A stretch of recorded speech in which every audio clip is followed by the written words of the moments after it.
Visakhapatnam mental హాస్పిటల్లోని academic block ను ఆయుష్మాన్ ఆరోగ్య కేంద్రాన్ని మంత్రి సత్యకుమార్ ప్రారంభించారు. ఈ కార్యక్రమంలో ఎమ్మెల్యే వెలగపూడి రామకృష్ణ బాబు, కూటమి నేతలు, వైద్యాధికారులు పాల్గొన్నారు. ఈ సందర్భంగా మంత్రి సత్యకుమార్ మాట్లాడుతూ వీటి ఈ సంవత్సర కాలంలో తీసుకొచ్చిన మార్పు రాబోయే రోజుల్లో దీర్ఘకాలిక ప్రణాళికతో కూడా పోతున్నాం. రాష్ట్రంలో ఈ ఐఎంఆర్ రాబోయే రోజుల్లో, ఎందుకంటే మానవ వనరులకి ఆరోగ్యానికి అవినాభావ సంబంధం ఉంది. ఏ రాష్ట్రం ఆర్థిక ప్రగతికి ప్రజల ఆరోగ్యానికి అవినాభావ సంబంధం ఉంది. ఈ రాష్ట్రానికి ఒక నిర్దిష్టమైన లక్ష్యాన్ని 2047 నాటికి గౌరవ ముఖ్యమంత్రి గారు Swarnandhra, healthy, wealthy, happy Andhra Pradesh నిర్మాణం కోసం చేపట్టారు. ప్రజల ఆరోగ్యంగా ఉంటేనే మనం అనుకుంటున్న స్వర్ణాంధ్ర కానీ లేదా వికసిత ప్రధానమంత్రి గారు ఆకాంక్షిస్తున్న వికసిత భారత నిర్మాణం అవుతుంది. కాబట్టి దీంట్లో భాగంగానే ఎంఎంఆర్ని ఇప్పుడు 43 నుంచి 5 తీసుకొచ్చే ప్రయత్నం చేస్తున్నాం. ఐఎంఆర్ని 23 నుంచి 2కి తీసుకొచ్చే ప్రయత్నం చేస్తున్నాం. అవుట్ ఆఫ్ పాకెట్ ఎక్స్పెండిచర్ని 63% నుంచి 15% తీసుకెళ్లే దిశగా కూడా చర్యలు చేపట్టడం జరిగింది. రాబోయే రోజుల్లో ఈ 29 నాటికే ఒక సమూలమైన మార్పుని ఆరోగ్య వ్యవస్థలో రాష్ట్రంలో చేసి చూపిస్తాం. స్వర్ణాంధ్ర నిర్మాణానికి ఆంధ్రప్రదేశ్ ఆరోగ్య మీకు ఏజెన్సీలో ప్రెగ్నెన్సీ మనం పేపర్లలో వస్తున్న నెగిటివ్ ఏంటంటే గతంలో రహదారుల మీద దృష్టి పెట్టకపోవడం. ఇవాళ పవన్ కళ్యాణ్ గారు దాని మీద ప్రత్యేక దృష్టి పెట్టి పీఎం జన్మన్ కింద ఇవాళ గ్రామాలకి, సుదూర ప్రాంతాలకి రహదారి లేని కారణంగా అవి చేస్తున్నాం. మీరు ఆశ్చర్యపోతారు. ఈ ఫీడర్ అంబులెన్సులు గతంలో ఎన్డీఏ 1 ఉన్నప్పుడు చంద్రబాబు నాయుడు గారి నాయకత్వంలో 132 ఫీడర్ అంబులెన్సులు గిరిజన ప్రాంతాల్లో పెడితే 5 సంవత్సరాల పాటు వాటి నిర్వహణ లేకపోవడం వల్ల వాటిని మూలన పడేశారు.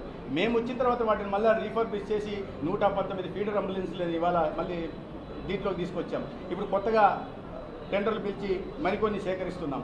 860 బైకుల ద్వారా ఇవాళ కొత్తగా టెండర్లు పిలుస్తున్నాం. అంటే గిరిజన ప్రాంతాల్లో ఈ లోటుపాట్లను సవరించే ప్రయత్నం చేస్తున్నాం. ప్రధానంగా నేను ఈ సందర్భంగా చెప్పదలుచుకుంది ఏంటంటే, ఒక కమిట్మెంట్ ఉన్న డాక్టర్లు కొద్దిమందే ఉంటున్నారు. గిరిజన ప్రాంతాలకు ఇప్పుడు ఎక్కడికి వెళ్ళినా కూడా ట్రాన్స్ఫర్ అడుగుతున్నది ఏంటంటే మేము పట్టణ ప్రాంతాల్లో ఉండాలనే దీంట్లో ఉన్నారు. ఆ కమిట్మెంట్ డాక్టర్ల వ్యవహార శైలిలో కూడా మార్పు తీసుకొచ్చే దిశగా ప్రయత్నాలు చేస్తున్నాం.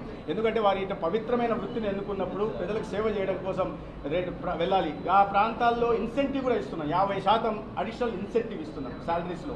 అదేవిధంగా వాకిన్ ఇంటర్వ్యూస్ చేసి ఎవరికి ఉత్సాహం ఉంటే గిరిజన ప్రాంతాల్లో పనిచేయడానికి సిద్ధంగా ఉంటే వారిని వాకిన్ ఇంటర్వ్యూస్ చేసి కలెక్టర్లకు కూడా ఆదేశాలు ఇవ్వడం జరిగింది.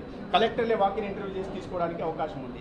ఈ రకంగా అనేక రకాలైన చర్యలు గిరిజన ప్రాంతాల్లో తీసుకుంటున్నాం. ప్రధానంగా ఈ సికిల్ సెల్ అనేమియా తగ్గించడానికి కూడా ఇవాళ సర్వే చేయడం జరిగింది. 19 లక్షల టార్గెటెడ్ పాపులేషన్ ట్రైబల్ ఏరియాస్లో ఉంటే ఇవాళ 11 లక్షల మందికి చేయడం జరిగింది. దాంట్లో 2000 మంది దాకా ఈ డిసీజ్తో ఉన్న వాళ్ళు, 19,000 మందిని క్యారియర్తో ఉన్న వాళ్ళని ఉన్నాం. కాబట్టి ఈ బ్లడ్ డిజార్డర్స్తో ఉన్న వాళ్ళని కూడా ఒక కార్డు తీసుకొచ్చి ఈ అవగాహన కల్పించే ప్రయత్నం చేస్తున్నాం. ఈ జీన్స్ ఉన్న వాళ్ళు, జెనెటికల్ ప్రాబ్లమ్స్ ఉన్న వాళ్ళకి ఈ జీన్స్ ఉన్న వాళ్ళు మెనరికం చేసుకోకూడదు అనేది తీసుకొచ్చి ఆ లోడును కూడా తగ్గించే ప్రయత్నం చేస్తున్నాం. ప్రధానంగా ఈ నాన్ కమ్యూనికబుల్ డిసీజెస్ పెద్ద ఛాలెంజ్గా పరిణమించిన క్రమంలో ఈ 10 రకాల డిసీజ్లని, హైపర్ టెన్షన్ కానీ, డయాబెటీస్ కానీ, లేదా సిఓపిడి కానీ, లేదా సివిటిఎస్ కానీ, లేదా ట్రామా కానీ, లేదా సికేడి కానీ, లేదా లివర్ కానీ, ఇటువంటివి గుర్తించి 80% డిసీజ్ బర్డన్ ఉంటున్న వాటిని జిల్లాల వారీగా మ్యాపింగ్ చేయడం జరిగింది.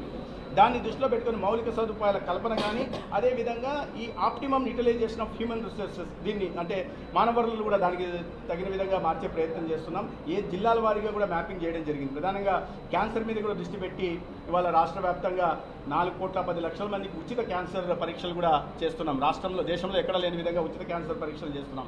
ఇవాళకి 75% పూర్తి చేయగలిగాం. ఎందుకంటే ఈ రాబోయే రోజుల్లో ఈ నాన్ కమ్యూనికబుల్ డిసీజెసే పెద్ద ఛాలెంజ్గా వస్తున్న క్రమంలో ఈ చర్య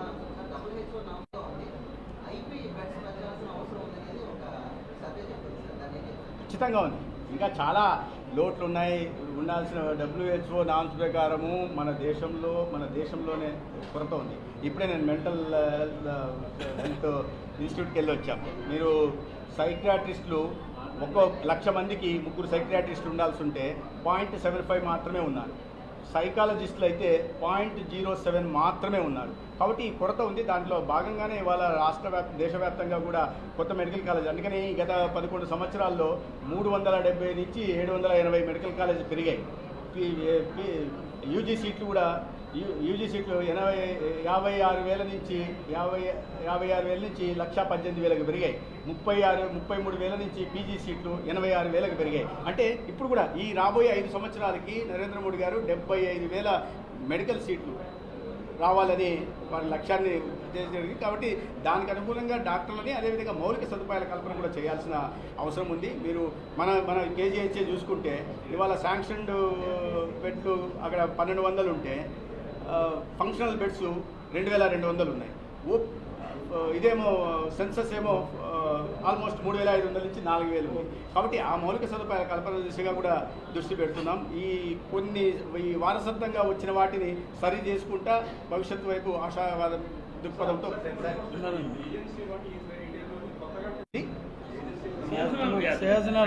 సీజనల్ డిసీజెస్ నిరంతరం సమీక్ష చేస్తున్నాం. ఎందుకంటే ప్రతి బుధవారం మేము ప్రతి చోట్ల మా సిఎస్ఓ కమ్యూనిటీ హెల్త్ ఆఫీసర్ల ద్వారా ఈ బయాలజికల్ టెస్టింగ్లు చేస్తుంటాం. వాటర్ సోర్స్ దగ్గర కానీ పైపుల దగ్గర కానీ దానికి అనుగుణంగా లైన్ డిపార్ట్మెంట్లకి పంచాయతీరాజ్ కానీ లేదా అర్బన్ ప్రాంతాలు అయితే మున్సిపాలిటీకి కూడా చెప్పడం జరుగుతుంది. వాటిని ముందు లీకేజీలను అరెస్ట్ చేయడము, క్లోరినేషన్ కూడా చేసేవాళ్ళు కాదు. మొదటి సమీక్షలో మేము నిర్వహించిన మొదటి సమీక్షలో ఆశ్చర్యకరంగా క్లోరైడ్ కూడా లేని పరిస్థితులు ఉన్నాయి. మొదటి సమీక్ష చేసినప్పుడు ఏమంటే కొన్ని సంవత్సరాలుగా 3 సంవత్సరాలుగా 4 సంవత్సరాలుగా ఈ ఓవర్ హెడ్ ట్యాంకులని క్లీన్ చేయలేదు, క్లోరినేషన్ చేయలేదు.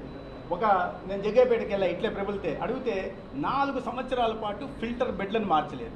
ఇది ప్రధాన కారణం. వాటిని అన్నింటి సరి చేసుకుంటూ వస్తున్నాం. సీజనల్ డిసీజ్ మీద ప్రధానంగా దృష్టి పెట్టాం. ఎందుకంటే విజయనగరం ఒక హాట్స్పాట్గా ఉంది. దాంట్లో కొద్దిగా ప్రజల్లో కూడా అవగాహన కలగాల్సి ఉంది. చిత్రానది మీద ప్రతిసారి అక్కడ ఇది ఓపెన్ డెఫికేషన్ కారణంగా కొద్దిగా వాటర్ కలుషితమవుతుంది. ప్రజల్లో కూడా అవగాహన కల్పించే దిశగా కూడా కలెక్టర్లను పదే సమీక్షలు నిర్వహించి ముఖ్యమంత్రి గారు ఈ విషయం మీద పదే సమీక్షలు నిర్వహిస్తున్నారు. కాబట్టి జాగ్రత్తలు తీసుకుంటున్నారు.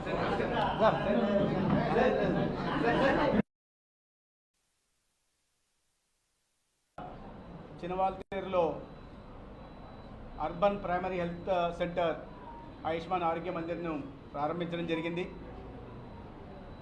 ఈ యూపీఎస్సి ఈ ఆయుష్మాన్ ఆరోగ్య మందిర్ 2020 సంవత్సరంలో నేషనల్ హెల్త్ అర్బన్ మిషన్లో భాగంగా కేంద్ర ప్రభుత్వం రాష్ట్రంలో 560 ఆయుష్మాన్ ఆరోగ్య మందిర్లను యూపీఎస్సీలను నిర్మాణం కోసం 15th ఫైనాన్స్